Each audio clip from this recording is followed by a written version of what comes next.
about what you learned this week, or what might have come up for you as a challenge. So Joyce, how about you?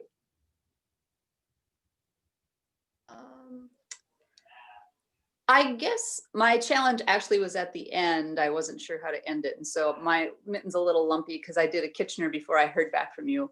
Oh, But yeah. it's okay. It just has a little flat toe ending. Yeah, not too bad. Not too bad.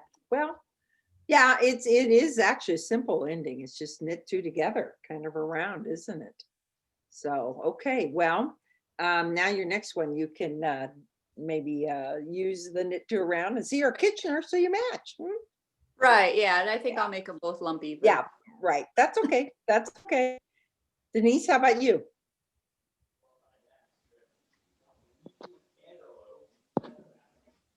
Okay, I'm unmuted. Well, actually, I made two more pairs of the same. So I've got these, and then I've got these little babies, you know. Oh gosh, I think you're into making mittens. Yeah. So so I have four thumbs ready to go right now. Oh, that's a way to do it.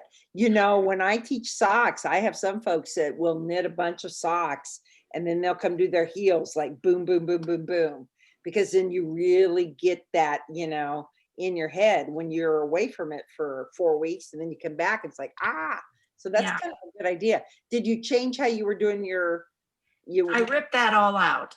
Oh, Ripped it out.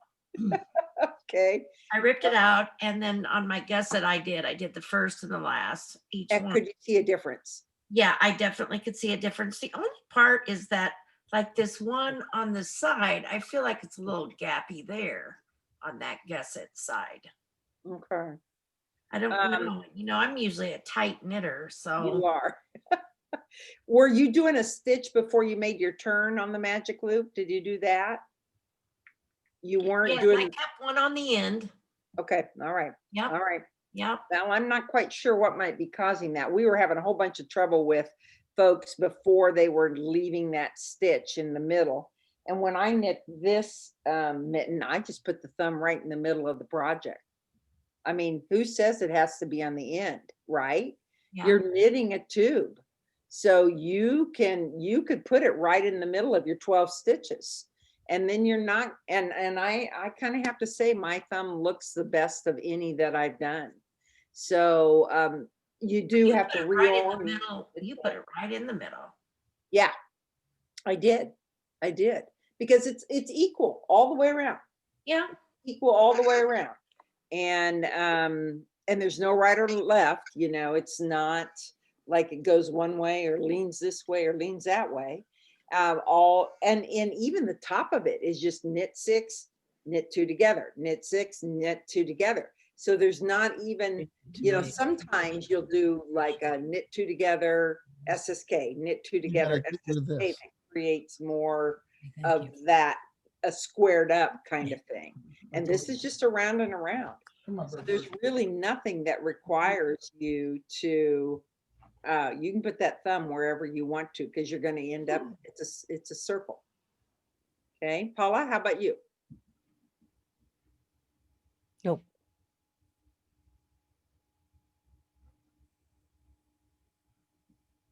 There you go. I did okay. I got 2 mittens done and my 2 thumbs ready. I kind of wasn't sure how to do the end either, but I just, you know, weaved it through there and finished it off that way. So that worked out. And, but I've never done a thumb like the V thing. And I don't know. I'm kind of excited to see how that goes. Okay. I think it looks pretty good. All right. Good. Because I know you said you wanted to really kind of master mittens. You've done them before and had a bit of a challenge. So right. Good. Sarah, did you make any progress this week on yours? Oh, I have 2. I've got 2 of them ready to do. You guys, you just all overachievers, I tell you. Oh, I like doing mittens. You know, I had one of my mittens that was too short. When I put it on, it was too short. And by doing the smooth operator socks and learning to pick up those stitches, Yeah. I just took a smaller needle and picked up my stitches around kind of as a lifeline. And then I could rip it out and go from and put my regular needle back in and go from there. Well, So- good, Sarah. That was good learning, wasn't it? I have learned a lot of little tricks Well, that I missed in 50 years. Well, there's always lots of different ways to peel a banana. I don't know what the term is, but Definitely. you just always are learning. And I say Oh, this yeah. often. That's the best part of knitting is there's always something new to learn, and that's the best part of a community. When I learned, there was times where you could sit beside people and they'd lean over and say, "Well, I do it this way," or "I do it that way." Yeah. And that's, you just pick up little things that Oh, that yeah. make you better, and or make it easier kind of Yeah. thing. Lois, how did yours go this week? Whoop, can't hear you. Can't hear you. She's coming on. Okay, I got both of mine ready for the thumb. Okay, good. Ready to learn how to get that thumb all closed up without Okay. without a problem. All right. All right. Who else? Nancy? You working on yours? I am Angie, and I remember last time I took that crossover stitch is what I came to this time when you got your thumb on waist round, and I'm trying to find that in the directions, but Okay. yeah, I am knitting up the fingers right now. Okay. All right. All right. Good. Good. Who else? Mary? Is it Mary? No. Tell me your name. Miss Elsner. Oh, yeah, Mary. I know Mary, it says right. James. 'cause Yeah. I'm using No, my well, husband's I name, knew but you were mine- James, but I thought you were Well, Mary. I had that right. I am making very slow progress, but I am learning. So, it is what it is. That's good. Hey, you got a mitten going on there, Mary. And again, who do I give all my credit to? My friend in emergency knitter, Paula. Great. That's what you need is friends like that. Yeah. Deanna, are because, you knitting any mittens? Are you setting in? Oh, that's cute. Oh my God. I don't know what it is about those little mittens, but they're so cute. Oh my gosh. Okay, well, let's talk about how we can get this. Challenging though, when you only have 7 stitches on this. I know. Mm. I know, but I tell you the good thing about this is it teaches you can do anything in the round on a magic loop, whether that's 7 stitches or 13 stitches. I mean, I know there's lots of moving in that, but we talked about that in our sock class. You could do double points, but sometimes then you're losing your double points. You got one in one hand, and if you never learned that, I never learned double points. I did it once, and I had such horrible ladders that. And what I like about a magic loop is if I'm in the car, I can finish the whole project. If I'm in the car and I'm doing a hat, I can go all the way and finish my hat. I don't have to go get my double points out to do the very last part. So that's the advantage of a magic loop is that. But you're going to have a lot of cord here with this to do. I'm going to show you. I'm going to tell you that your first thumb might be a little not quite like you would like it. Because this is just one of those things that takes a little bit of practice. So let's look at our directions and let's read it where it says thumb. And it says to reattach a yarn to begin working on the thumb. So I'm going to get to share. And I will do this. We've got the recording going, so we'll get the recording to you tomorrow. And come on, come to the front. Whoop, where did it go? So that then you can refer back to it. All right, there we are. Okay, so here is my here is my thumb that's done. So we built our gusset in here, and then I picked up these stitches right in the red. You can see it a little bit there where that stitches have been reattached. I have not steamed this mitten yet. And if you steam these, Yeah. that'll help No. that. Whoop, if you can all mute yourself, if you're or not. There you go, I got you. Steaming it will kind of make that behave a little better when we do that. But it says to reattach your yarn to begin working, and then place your stitches on. So I've got my my waist yarn that's in this. And what you're going to do is you got to think like the loop.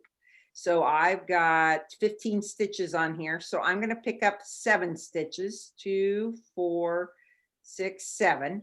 And then I'm going to pull my needle through to create the magic loop.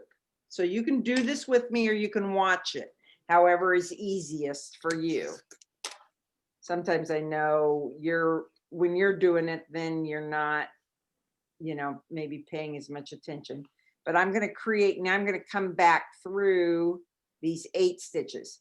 And when you put them on a waist yarn like that, they do kind of collapse a little bit. So you have to kind of make sure you get down there and get all of it. I don't remove my waist yarn until I'm done, but you certainly could. I have some folks that will remove it one at a time, each stitch. And it's always kind of this last one.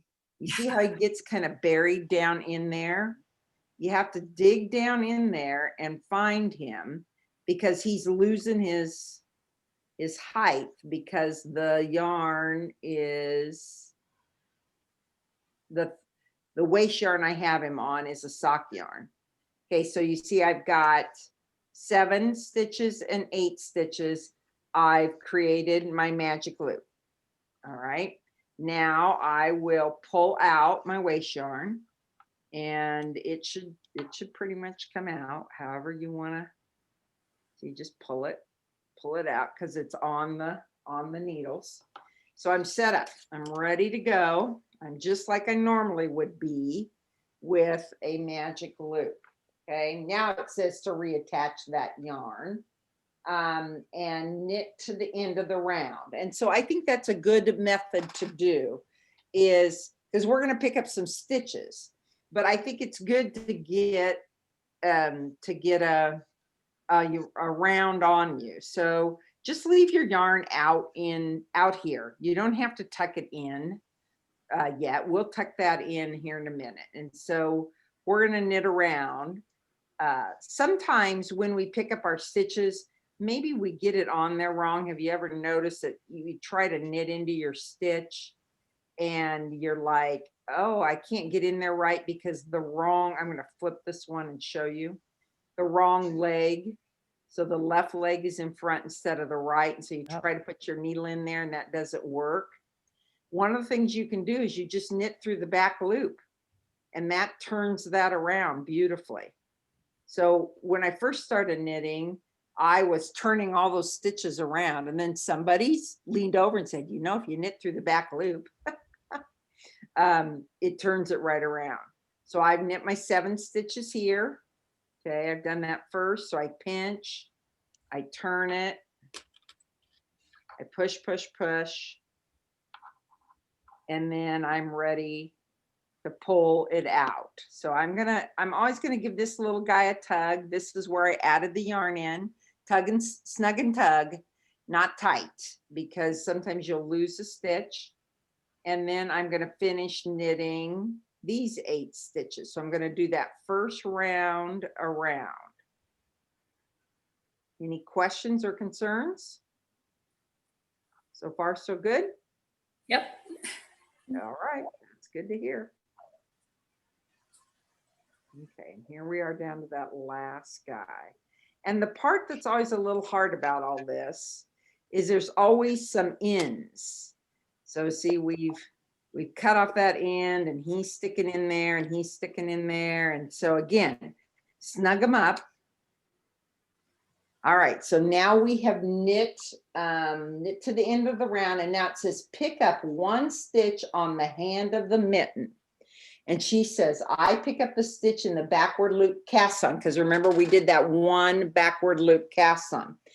But I like to pick up 3 stitches instead of 1 stitch. And I learned this kind of from doing that smooth operator sock.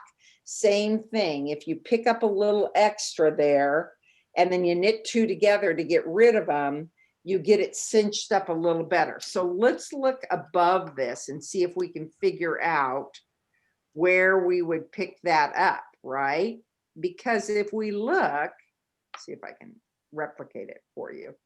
Right here would be that one little backwards loop cast on that I would pick up.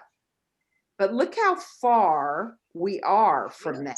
So we're liable to get some gaposis. I don't know if that's a word, but we're liable to get some gaps in here if we would just pick up in here. So I'm going to come and I'm going to pick up one on this side of it, and I'm going to pick up one on this side of it. And let me show you how I do that. Okay, so I'm going to look. And if you look here, this is your column, and it's kind of hard because it's not vertical. So you think, well, that looks like a whole bunch of stitches, but it's not. All of those stitches belong to the guy that's on the needle, right? So I'm going to come look down in this general area right here is the one I would pick up. So I'm going to come to the side of that one. And when you do a pick up and knit, like if I pulled up a bar like that and just knit into it, it would create a hole. That would really create a hole. So again, this is kind of about looking at what you're doing. So I'm going to get my other needle engaged here. And see, that's just picking up one hole. So I would like to go and I'd pick up this little leg. And I know it all sounds easy when you see me do it, but I would pick up this leg of that stitch. Hang on.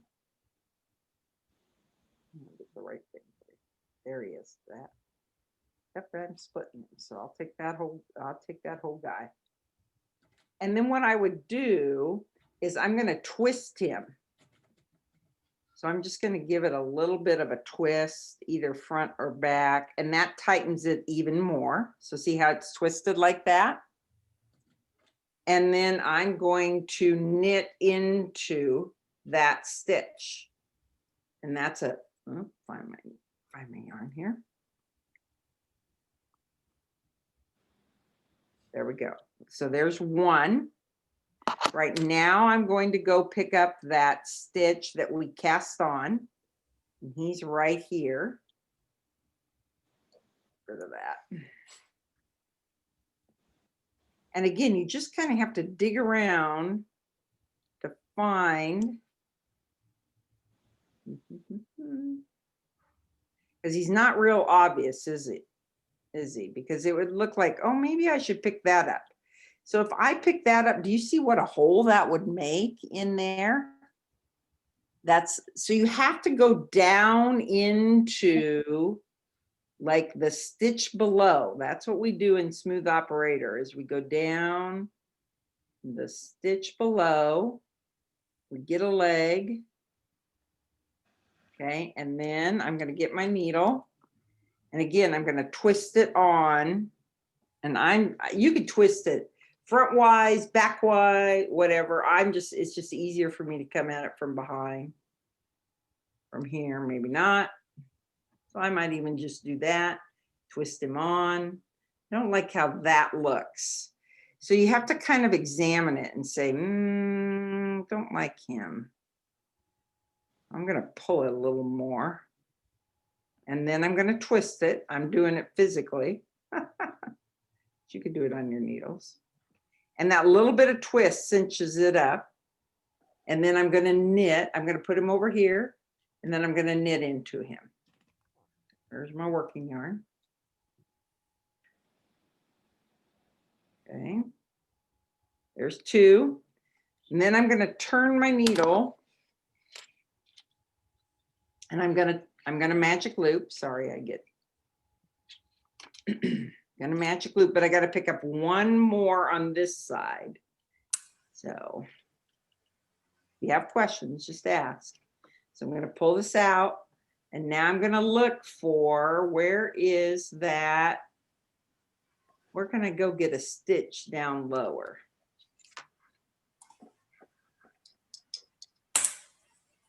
Yeah. All right. So if I were to go pick up this guy, he would cause a hole. That's the bar that is between the stitches. So I like to go pick up a leg of a stitch. So here's the leg of a stitch, and I'm going to twist it. So I'm going to twist it all the way, and it's just a little hard for me because it's backwards on my camera.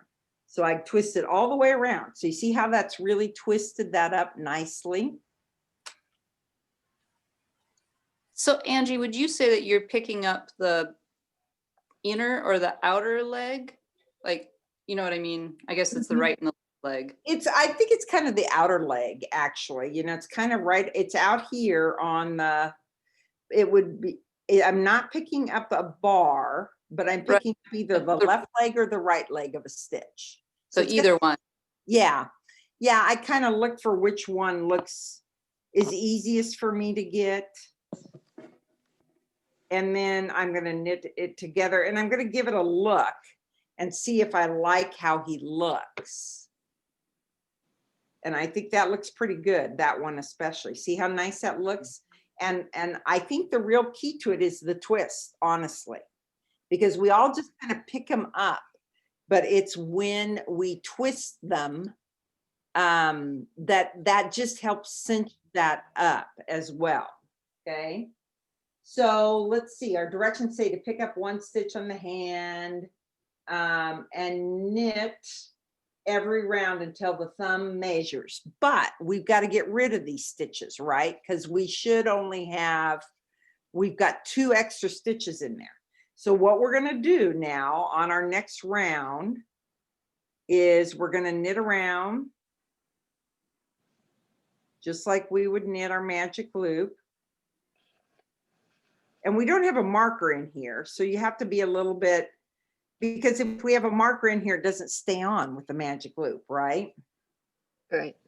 But I know that this is why this stitch here is that stitch that I put on. Okay, I'm going to turn, and I'm going to come along here, and I've got 3 stitches in there, and I've got to get rid of 2 of them, right? Good math. Who said there was so much math in knitting? We might have all ran away. I would have. Yeah, we don't tell you those things. It's good for our brains. So we're going to come along here, and I've got the 2 stitches on this side, right? So these are my 2 that I cast on right here. Now I don't want to knit those 2 together, because that wouldn't be doing any good, right? This Right. is my middle stitch. This is my extra stitch. So I'm down to 3 stitches, and I'm going to knit 2 together. Okay, and that cinches that up nicely. And then this is a stitch, and I have that extra stitch. So I'm going to flip him over. And that's what's really nice about magic loop. Watch how beautiful this is. You just pull it out. Let's see if I can make it show. You just pull it out, and it flips it over to the other side. I love that. That's what I love. And I'm going to knit those 2 together. Ooh. And it might be because it's a picked up stitch. It might be a little tight in there. And then I'm going to knit these 2 together, and I'm back to where the number is that I should be at.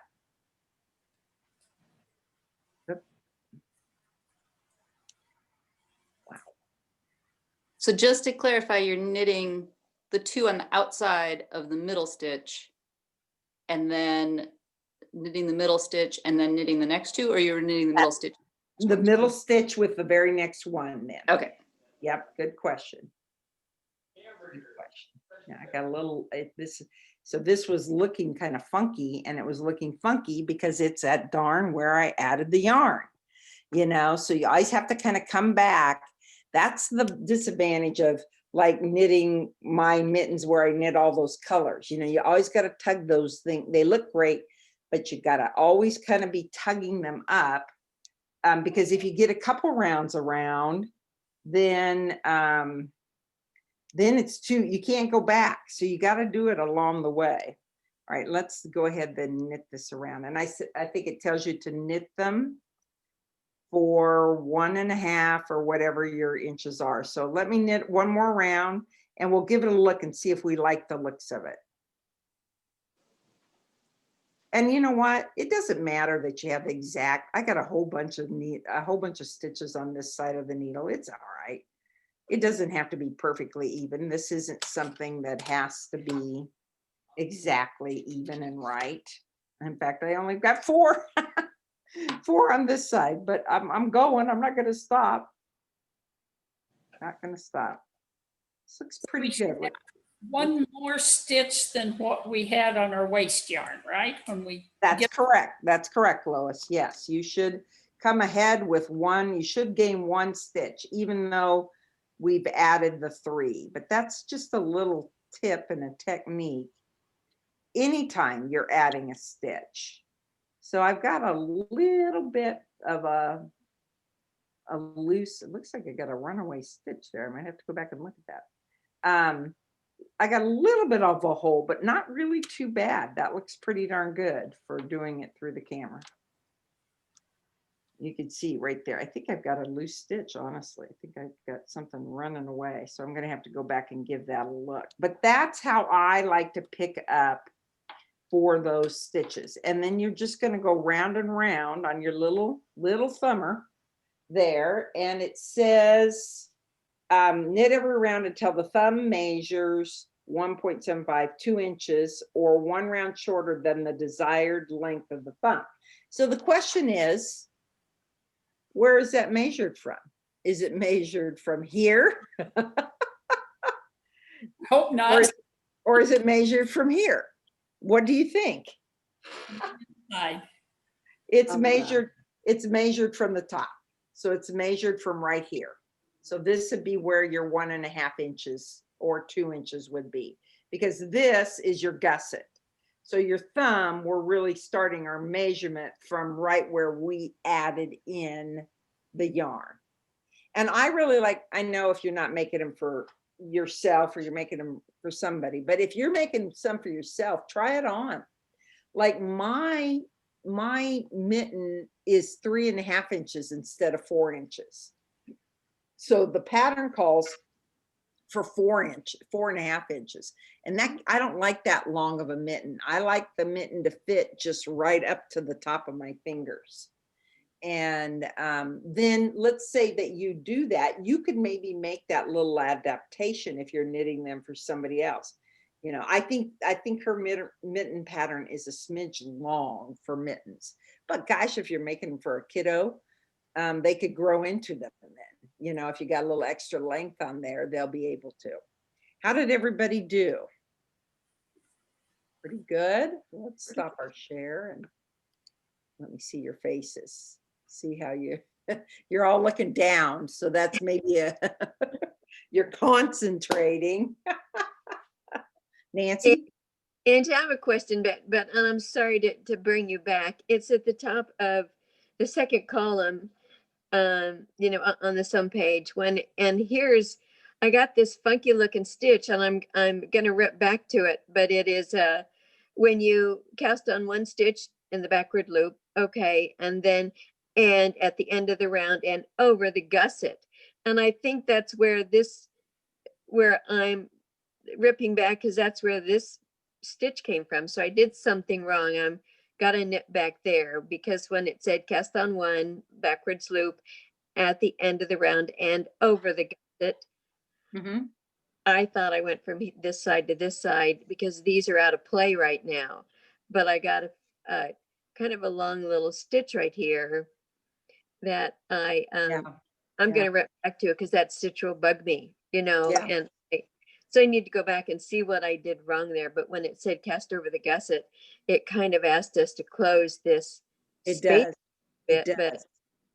I don't like the way I did it. So I know. And that's one of those things that if you don't get it snug and tug at that initial round, then you're going to end up like you said. Now, one of the things I considered when I knit this one is I considered casting on 3 stitches.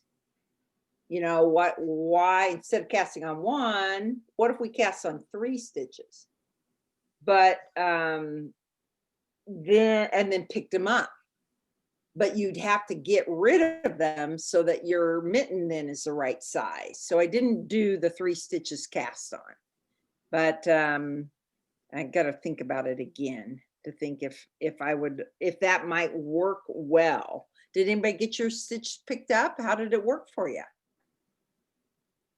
Anybody? Paula? Yeah, I think I'm on my way here. So Okay, Yeah. I think you I got it. Okay, all right. All right, very good. Joyce, how about Nobody's you? gonna see it but me. That's okay. Did it work, Joyce? Yeah, I'm okay. I think when I picked up my 3rd one, I Uh-huh. don't know if you can see it. I think it's too dark. Yeah. I think I just twisted the leg a little weird. And Uh-huh. so it's kind of gappy on either side. Like it looks like it's spun around in a circle. Yeah. Well, this is a finesse thing. So Yeah. this is a new skill that you're learning.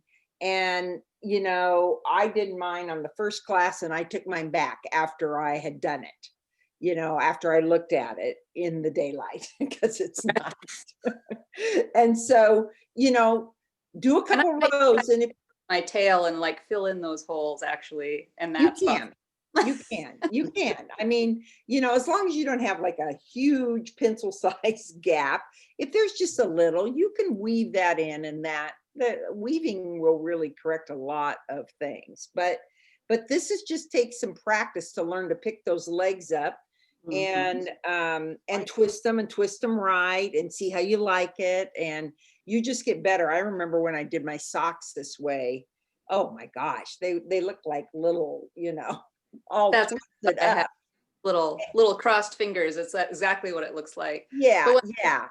Or I've always done it with a crochet needle, and then I cannot figure out how to do it right because no matter which way I do it, it seems like my stitches are always backwards. And so I just have to knit through the back loop the whole round Sure. because can't Yeah, figure it out. that's okay. I know. But you'll get a little better at this. I know you'll get a lot better at this because it just takes some practice. And as I say on everything, I know I think Sarah, you said, how are we going to keep knitting all these projects? But if you're knitting socks, you got to keep knitting those. If you're knitting mittens, you got to keep knitting those. Gotta have lots of sets of needles. Yeah, because you stop and then you forget. I mean, like Deanna, you have a granddaughter, and so you could be knitting mittens for many years to come now because she's going to keep growing, and then you'll be practiced at it. But I think a little mitten is a really nice gift to give, to take. Somebody has a new baby, and you could do the little mittens, but do ones that they could wear when they're 2 or 3, and you don't have a huge amount of time into it or even investment in product, that you could have some made up, and your friend has a baby, you could take them over, or just somebody that you don't know really well but would like to extend a nice little gift to. I think those are I was going to tell you too. I have this much yarn left, and all I have is the 2 thumbs. So I haven't even touched my second skein. I mean, I got this all out of 1. That's great, Paula. So I don't know if I'm just super weird knitter or something. My cuff is pretty long. I don't know. It is. I don't know. I'm really tight knitter, but Well, anyway, so I can make 2 more. that's good, because if you're tight, you don't use as much yarn. Yeah. That's a true statement. Yeah, I have a whole skein I haven't touched. All right. Well, because I won't get too out of my yarn out of my skein. And I'm a loose knitter, see, so loose knitting takes a little bit more yarn. So I think I shared with you that I like to kind of collect this wool stock so that I've got the little bits and bobs that you can use for other things. Nancy, that looks good. Are you making it for you? Well, yeah, and it's not real scratchy. I mean, it's beautiful yarn. It's so nice and soft. I know. And I was gonna, go through one and then, mitts probably for Abby and some mittens for Jess, but yeah, they'll like this yarn. You know how kids go, ooh, it's itchy, but they'll like this. Mm-hmm, mm-hmm, You mm-hmm. know, they'll Yeah. like. And we've had I don't know if we've had I'm sorry, because I talked to a lot of you, so I'm sorry if it's a repetition, but this 100% wool will be warmer than like a super, oh, there we go. Sarah looks good. Then like, sometimes blends that you just can't beat 100% wool for warmth and the wicking of moisture and all of that. Now, you can't just throw them in the machine. You can wash them on gentle. They're going to be all right, but you can't throw them in the dryer or they would felt. So, some people get kind of whacked out about that. And it's like, oh, like I made my Andrew a wool hat and my God, the kid never washed it. I mean, do you really wash your hats? Very rarely. I finally said, you got to take that off your head so I can wash your hat. And I've had I've had moms and grandmas say, just bring those mittens over and I'll wash them, So, looks good. Great. I don't think know. you've done terrific. Yep, it's not so Hey, bad. that looks Right there. no, that looks pretty good. That looks pretty darn good. And then it's just one decrease round. So there you just knit and then you just do a knit two together, repeat to the end of the round and thread your stitches through and weave in and you're good to go. So if you have anything that you run into going forward, you can FaceTime or stop in the shop and I can troubleshoot with you, but you've completed your certification in mitten making and we won't have any more classes. We've got our sock knit along that'll go here in 2 weeks and then we have our holiday party. You're all looking forward to our holiday party because we don't have any other holiday parties. Hey, Angie, Yeah. do you have anything to show how you do your weave in? Sure, I do. Actually, it is the weave in night, right? Those of you that were on my sock, let's show you. I've got a perfect example. That's a great question. Let's go to the screen.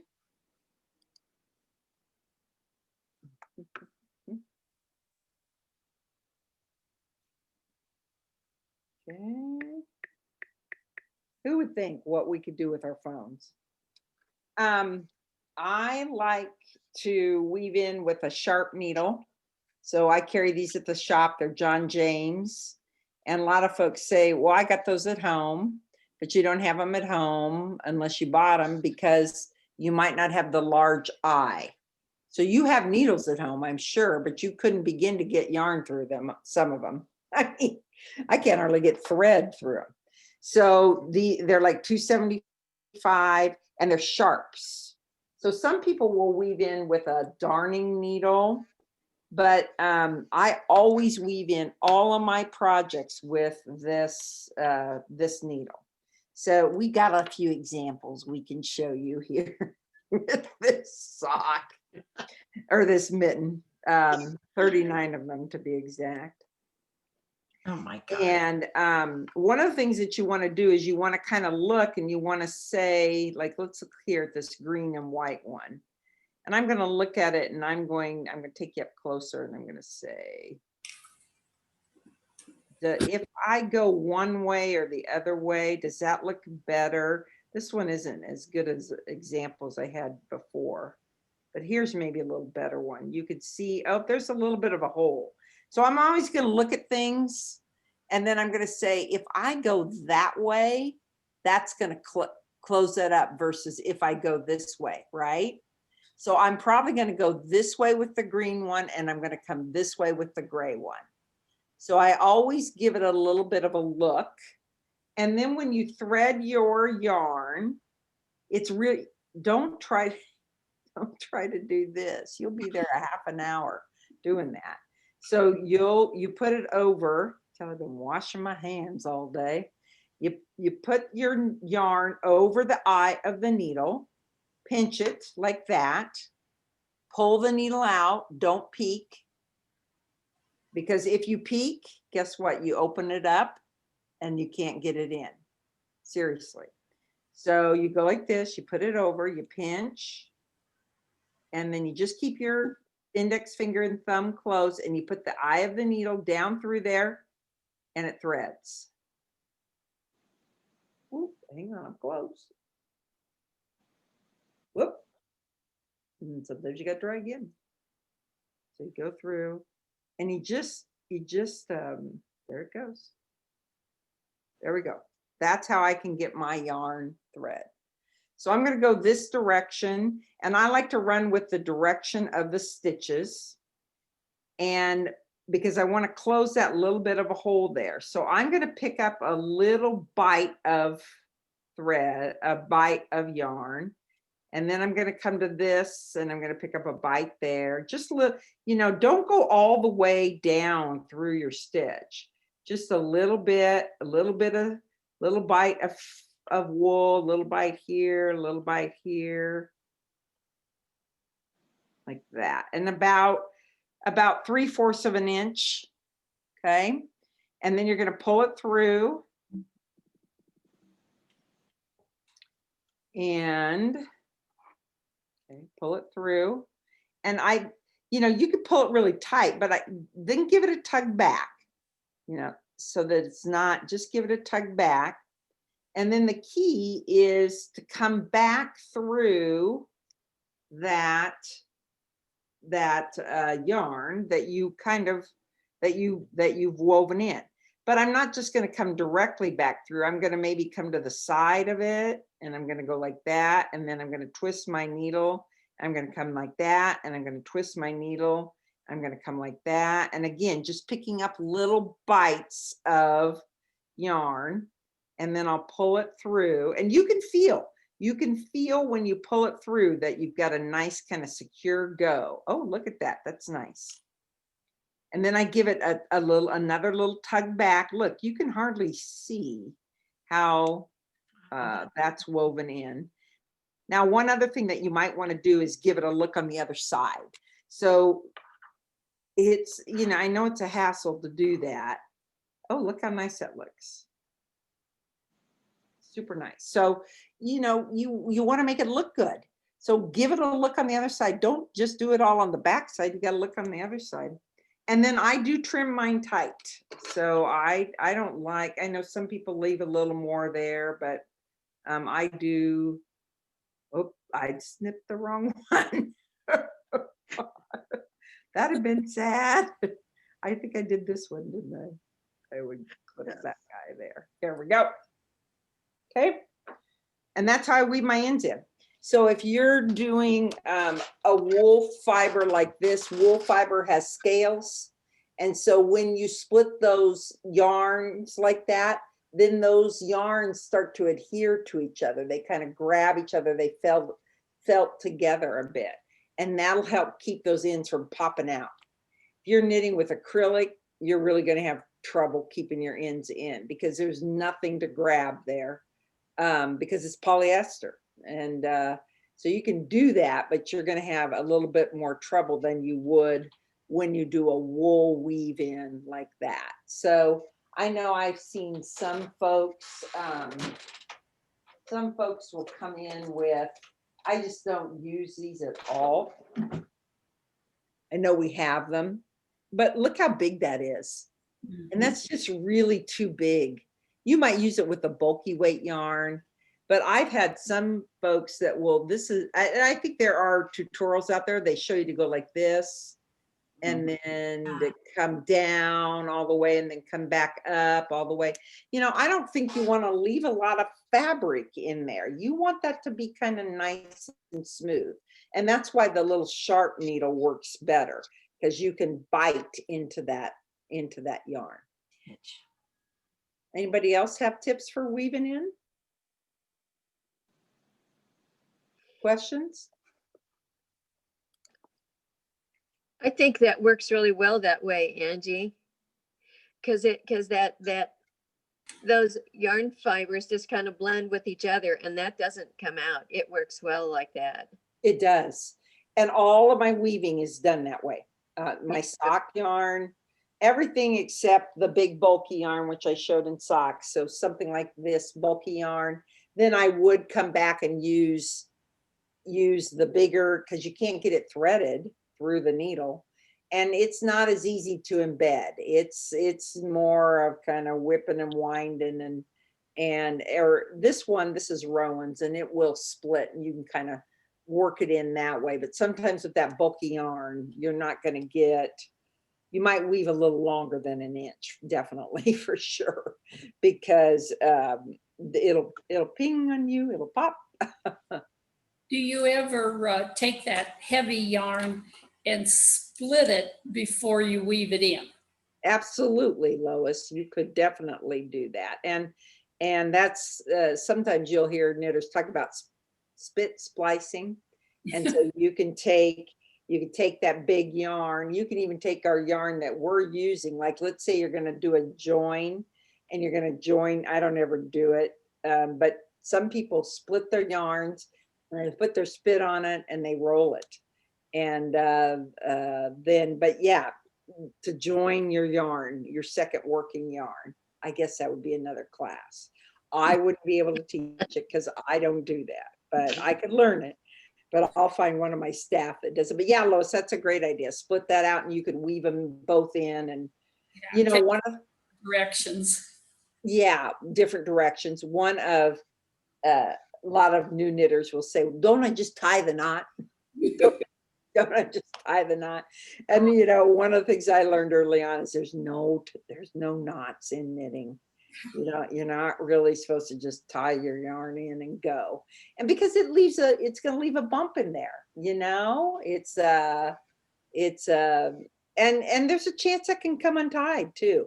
Whereas if we're melding these together, you're going to have a better weave in, I think. Well, I'm glad you're so happy with your mittens. I think I see good smiles on your face. Congratulations. Yeah, That's easier than socks. Oh my. Now, I think Denise, I failed the socks class. no. You just have to take it over again. That's, you know, with all things. I have people in my last mitten class that had tried this mitten class before, and they came back to it and then had success.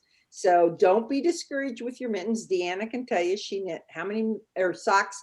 You knit 5 socks before we got to the right one. Yeah. So don't give up. We're going to make you a sock knitter yet. Practice. Practice. Yeah. Well, listen, you all have a great Thanksgiving. Stay well. It's been my pleasure to be with you. And then if you can, join us on our holiday party, or if you're doing the socks, Cal knit along, we'll see you then. We're going to have a few more kits of those available on Saturday. We sold out. We'd love to have you participate. And if not, we got lots of things planned for the new year. No worries. We've always got something in the cooker. Too many things. I want to do lots. I know. Me too. But don't you think that these classes are nice in that you get them done? Yeah. Like you got your mittens done, you know, and I got my mitten done because I had to get it ready for tonight. So that's one of the things about having the class is it's easy to put it aside and say, I'd rather work on a new project or I'd rather work on something else, but it kind of forces you to get these things done. So, Yes. But I'd like to say what also is very nice are the videos okay. to go good. back to. Go back to yes. Yes, because very I do that a lot. It's like, oh yeah, that's right. That's what Right. that was. So thank you for the videos. You're welcome. You're welcome. And you could start and stop them, you know, and just, I know when I watch videos, I look at them over and over and over again. So, Yeah, I do too, Angie. Those videos are great to go back to because I make a few notes on the side, but I got to see it, you know, Right. as well. So they're very helpful. good. I appreciate that feedback because you know that's a little bit of work to get them up. I'm not opposed to the work, but it's not the easiest of systems to get it done. But we've got it figured out, you know. Nothing's going to They're stop so us. helpful. This has really helped me to appreciate good yarn. Mhm. And I've got, you know, I very, very seldom knit with wool yarn. And I love working with wool.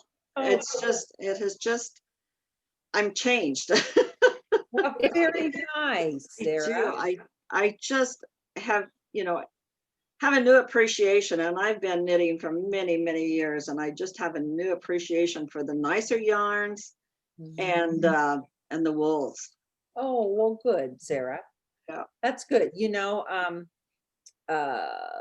you can go to Michael's, you can go to Hobby Lobby, you can go there and you can get yarns that are really work and they're fine, but you know, we're going to be a different kind of yarn. So we provide a different niche for that. And I guess, you know, my opinion is I spend a lot of time on these things.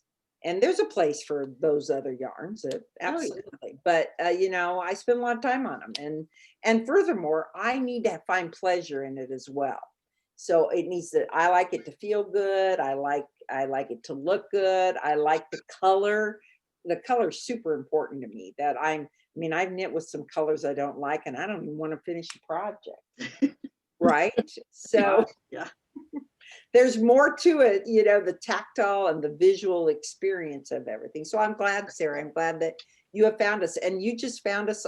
We popped up on your Facebook. Is that right? Yes. Yes. And you know, I've got following you, and I love it. Great.